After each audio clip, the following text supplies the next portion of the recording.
I've got a great guest today, a returning guest, actually. It's New York Times bestselling author Chris Cleave.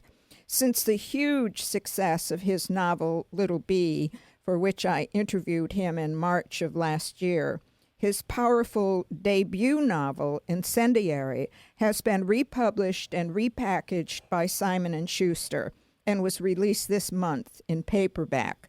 Now, when the hardcover of his best-selling second book, Little Bee, came out, it won many awards, became a London Sunday Times and then New York Times bestseller, has been published in 20 countries and the movie rights sold. We're going to talk about that also.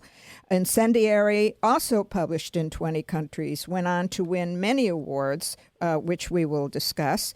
And we're just lucky that now Chris is on tour because he lives in Kingston upon Thames with his wife and 2 children, but he's on tour in the U.S. and he's been in L.A. and he's heading to Portland and to the East Coast. Well, Chris, welcome to the show. Hey, Jacqueline. Thank you very much. It's really nice to be back. And it's nice to chat with you again. There's quite a history behind the book Incendiary, but what I want to do is talk a little bit about the story itself. Now, Incendiary was written during 2004, the time of the Madrid train bombings, which led to many deaths. But before we talk about the surreal, real-life connection to the book that took place in London, give a brief outline of the story. Okay, so the book is about a young mother who lives in London, and she loses her husband and her child in an imagined terrorist attack on London.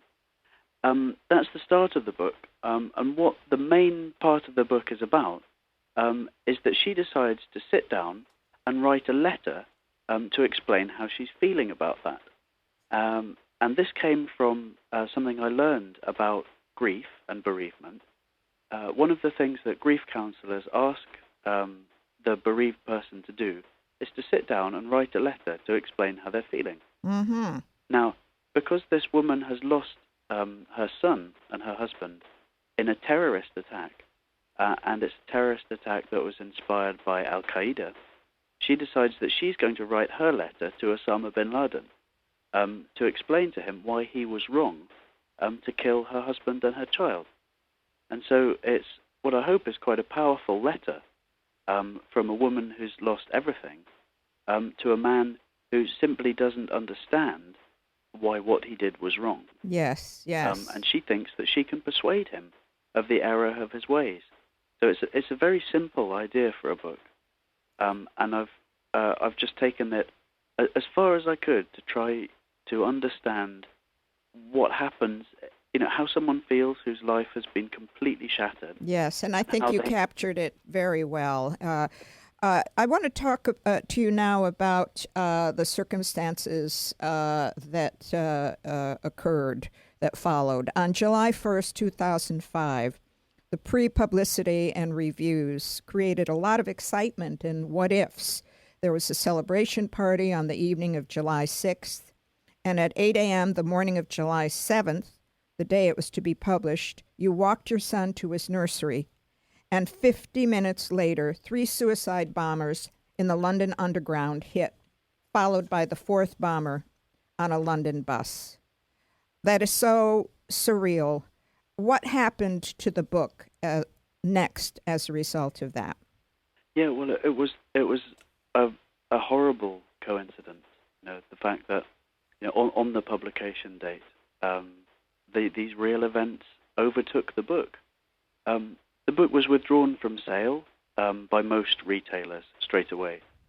And, of course, we took down all of the publicity material, and all of the promotional engagements were cancelled.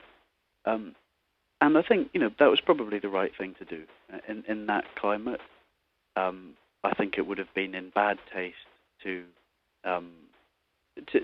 try to tell people that they ought to be reading my book rather than concentrating on what had happened in real life, which was more interesting.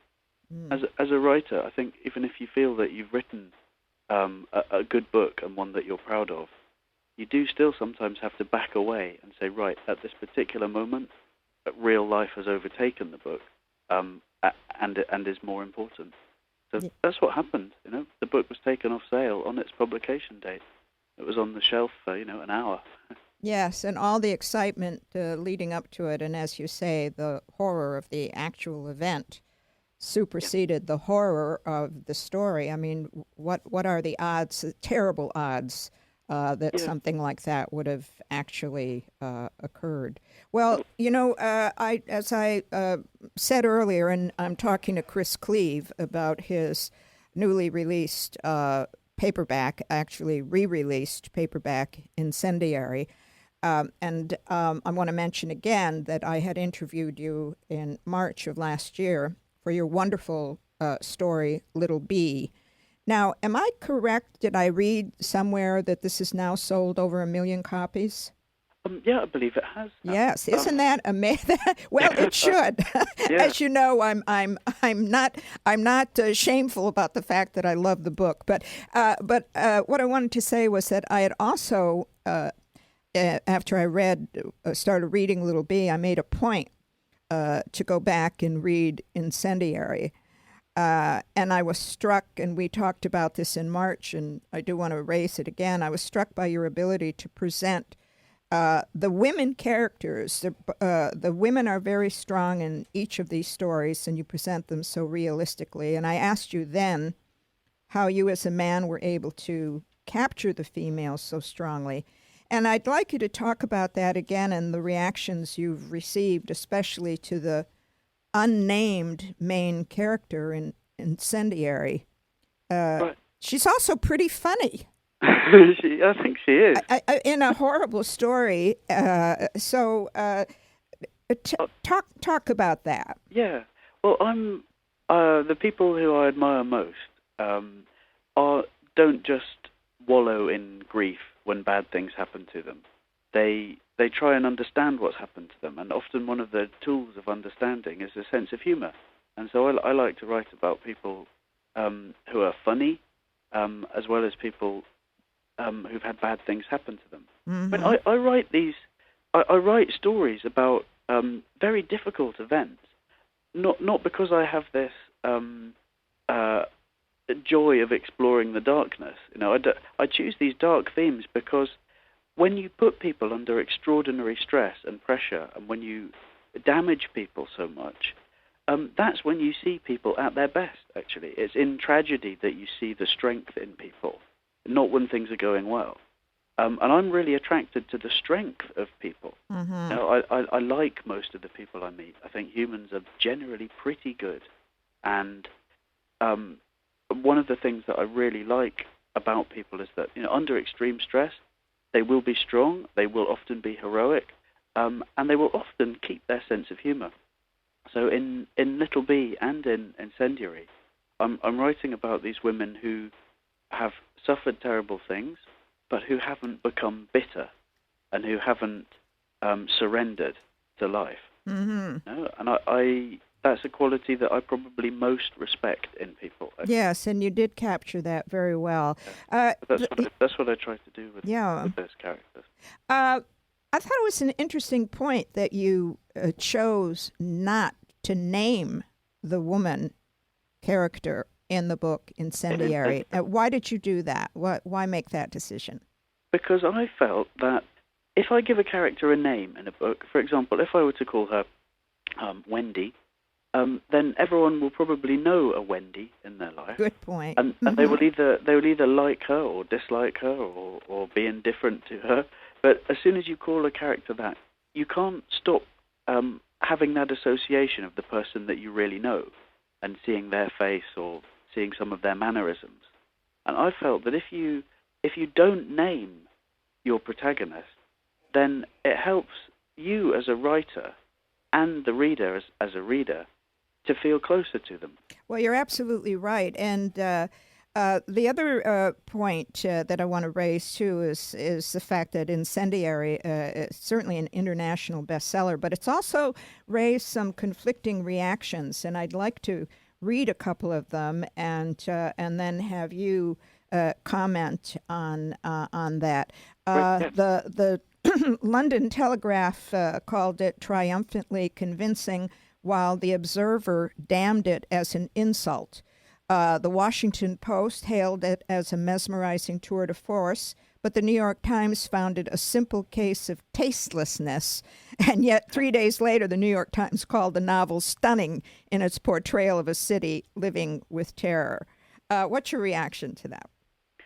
I think those are all good critical responses. Mm-hmm. You know, I feel that when I'm writing about the stuff that I think is important, which are these, I write precisely about the issues on which society is not agreed. You know, for example, what should be our response to terrorism? You know, should it be through love and persuasion, or should it be through force and persuasion, or should it be through retaliation? I don't know. Yeah. Or in Little Bee, I'm writing about, really, again, contentious issues like refugees and immigration. Mm-hmm. Well, you're absolutely right my there. Job, yeah. So I'm not trying to be right. I'm not trying to win a political argument. I'm not seeking office. I'm just trying to make these issues interesting enough for people to focus on them, and to see that behind any sort of decisions we make or opinions we hold, there are real human beings who suffer. Right. If we make the wrong choices, and I'm all about the humanity of my characters.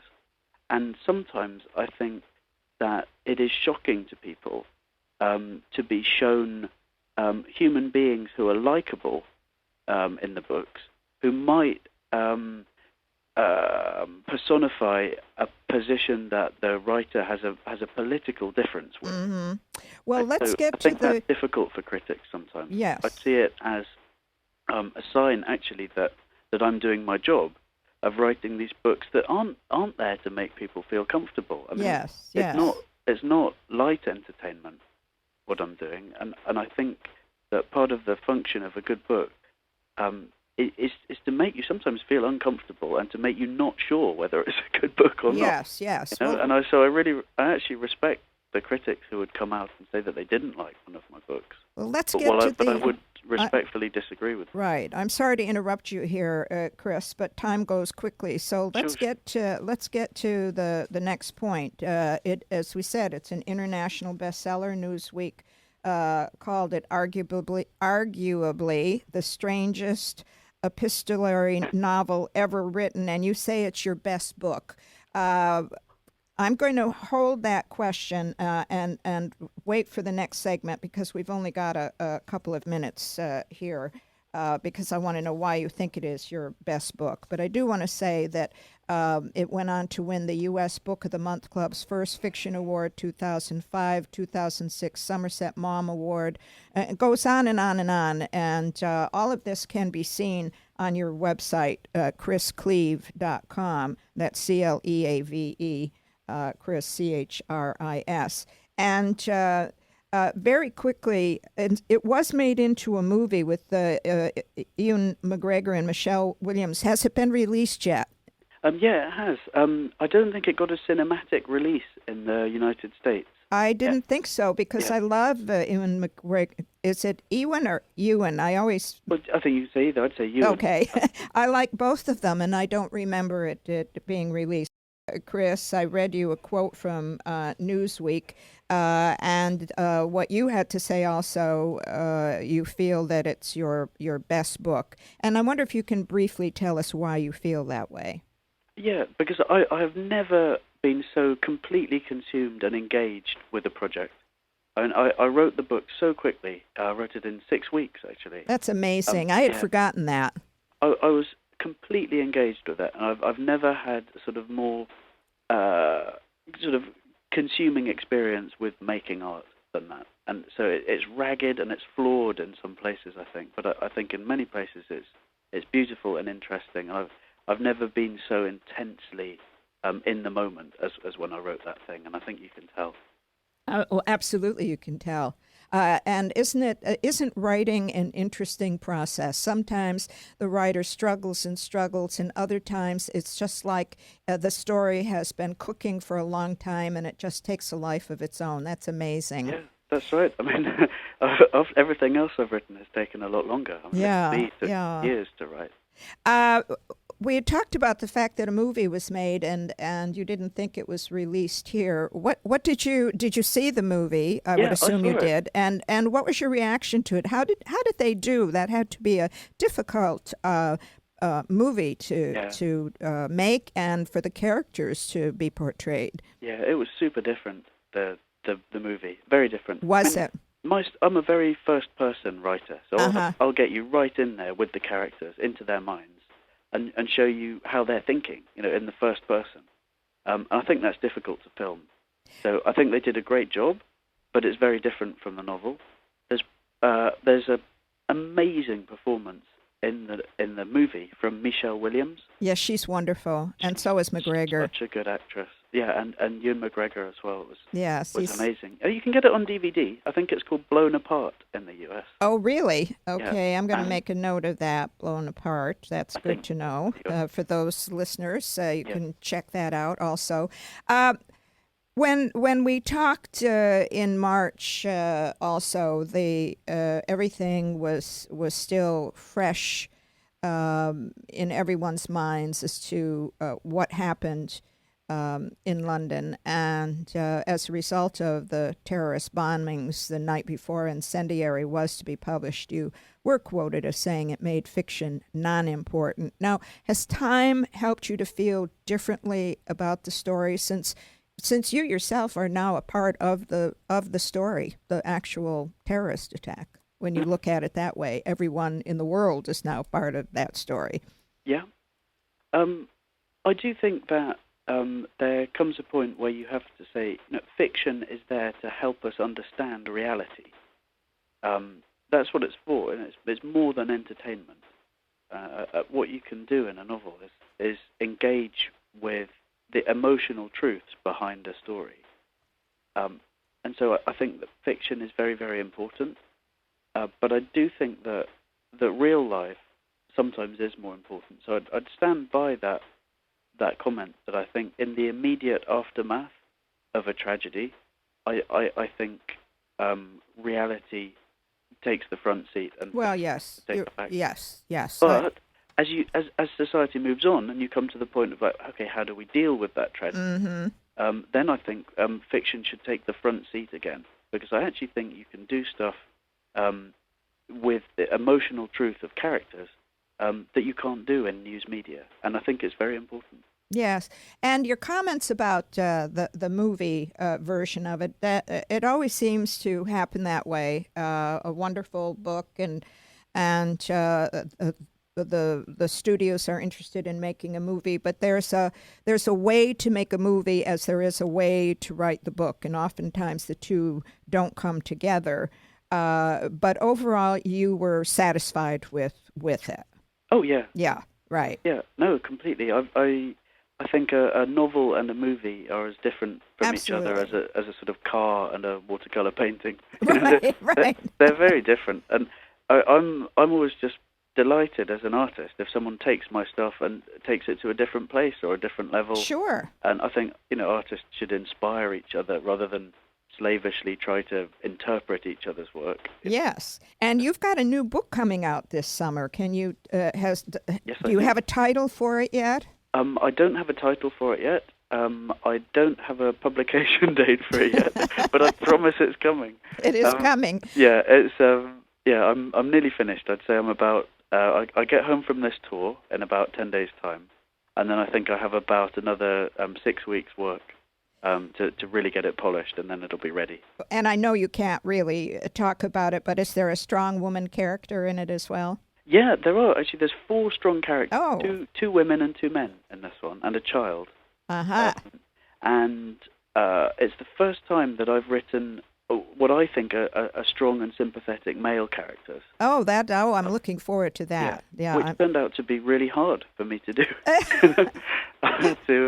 I had to work out how to do that, and it's been an amazing journey of discovery for me. Oh, that's wonderful. Yeah, talking about men. Which I found harder. Isn't that something? Well, probably because you had put so much into writing about the women in both of these books. Now, I want to mention again, people listening can go onto your website, chriscleave.com.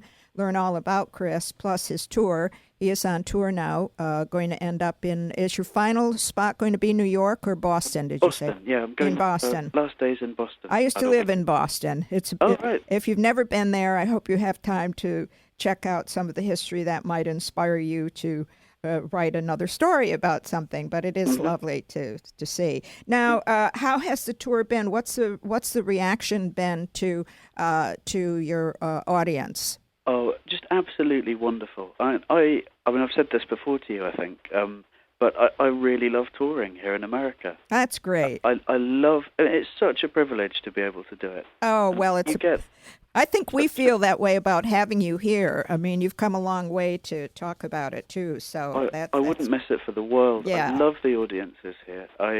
Now every night I'll be doing an event in a bookstore, and it might be 50 people or it might be 100 people. Right. But they're small, committed, really engaged audiences. And I have some of the most interesting chats with people that I ever have in my life. Are you doing a reading, or is it just a signing or a Q&A, or how does it work? I deliberately make it different every single night. Ah, right. Depending on what the audience want to do, I'll do that with them.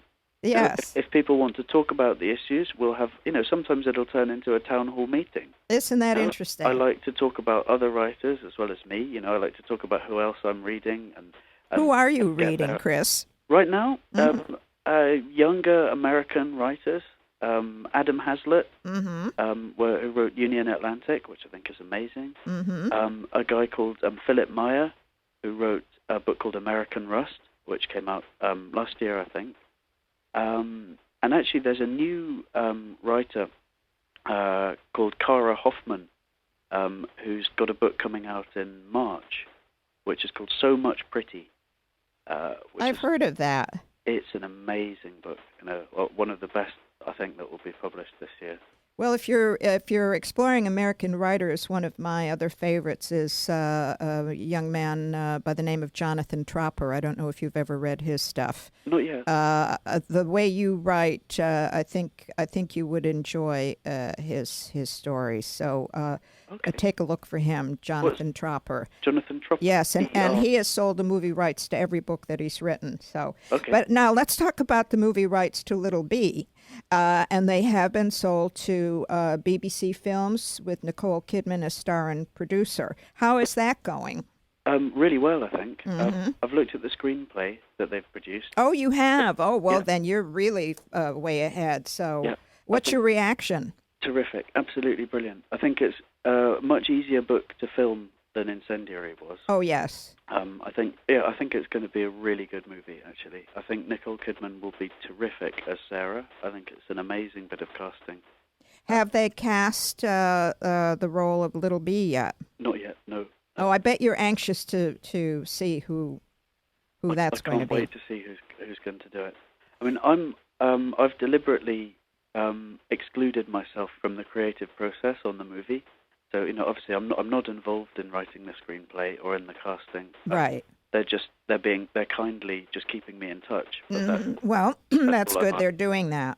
Yeah, because I just like to give people their creative freedom, and I just can't wait to see the movie. Yes, well, yes, and usually with the movie studios, unless you are going to be the script writer, that's the way it goes. I know I've thought a lot about the character, and it seems to me that it has to be someone fairly unknown to cast that role. It's Little Bee. Of Little Bee. Yeah, yes. I completely agree with you. Yes.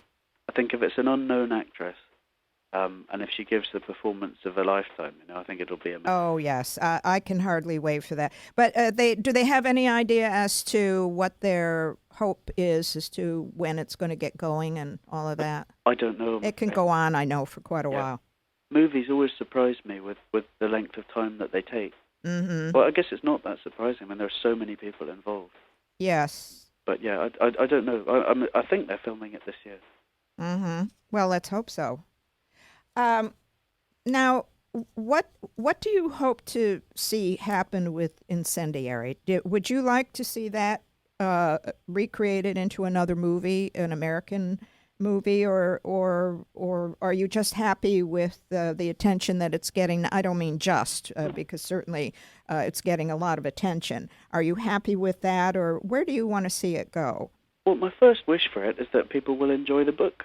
I've been discussing, really closely with my publishers whether we should do this or not, and I'm close to my publishers, and we agree that we should do this. We should Absolutely. We're still proud of it as a book, and we think it should get this second chance. And so my first wish for it is that people will enjoy it. And if they do, then all avenues are open in terms of where it could go. But I have quite a modest ambition for it, which is that it should just be allowed to have its life as a novel. Yes. In the absence of the very heated political climate that there was around the time of its release. I'd just like to see if it can live on its own merits as a novel, really. And I think I'm really interested to see what the reaction to it is in America, because as we've talked about before, I've been really overwhelmed by the welcome that I've had with American. Oh, I think you're going to have a great reaction to the book. And you know what I love too? I love the cover of the book. That it's the same artist, I believe, that did the cover of Little Bee, and I love the fact it has the profile on it. I think they did a wonderful job in prepackaging it, and I love all of the quotes from people. It also has a reader's guide, which is terrific for reading groups. I think the same book groups that have read Little Bee are certainly going to get involved with this book, and it's going to create some interesting discussion. I really don't think you have to worry about. I think it's going to be well accepted. So, thank you. I hope so. I'm interested to see what people think of it. And I like the I love the discussion element that comes with American book clubs. I mean, we don't really get that so much at home. You don't? No, I mean we have book clubs. They're starting to get big back home as well now, and I think it's really good. Mm-hmm. As a writer who's trying to start a discussion rather than have the last word, and that's exactly how I'd like the book to be read. As a starting point for a group of friends to talk about an issue. I think that's great. Yes, I do too. And the fact that she can be amusing it's what's great too. But you know what? I can't believe it. We are out of time, Chris, and we've just really started with this. I thank you so much for coming back and being on the show again. And I'm so excited that you're doing this tour. And very definitely, I'm looking forward to your next book. So we'll talk again, maybe this summer or next fall. Thank you, Jacqueline. It's really nice talking with you again.